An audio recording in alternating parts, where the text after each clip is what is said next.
সবাই উপহার পাবেন। এই যে নিচ্ছে স্লিপ দিচ্ছে, উপহার নিচ্ছে, স্লিপ দিচ্ছে, উপহার নিচ্ছে।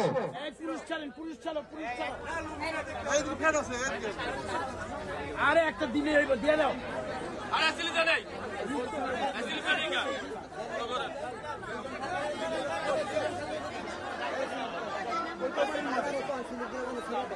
যেভাবে সেই 713 নদীর পারে উনি থেকে যেভাবে উনি পুরো দেশটাকে চাচ্ছে একটা সুন্দর ব্যবস্থাপনার মধ্যে এবং শক্তিশালী একটা রাষ্ট্র অবকাঠামো তৈরি করার জন্য, তো আশাবাদী যে আলহামদুলিল্লাহ আমরা সামনে সুন্দর স্বনির্ভর একটা বাংলাদেশ পাবো।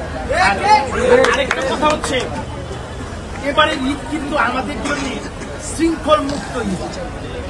আমরা কিন্তু এই 16 বছর 111 থেকে ধরলে বৈরত্বের 70 সময় এই 18 বছর কিন্তু আমরা কারাগারে ছিলাম।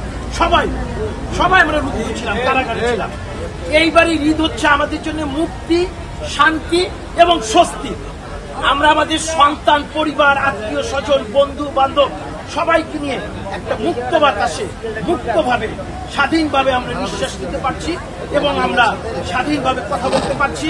এবং এটার মূল রূপকার বিএনপির ভারপ্রাপ্ত চেয়ারম্যান জনাব তারেক রহমান, যিনি এই 16 বছর এই দেশের মানুষকে, আমাদেরকে আন্দোলন সংগ্রামের রাজপথে রেখে আমাদেরকে আন্দোলনকে বেগবান করে জুলাই অভ্যুত্থান দিয়ে হাসিনাকে এই দেশ থেকে বিতাড়িত করে।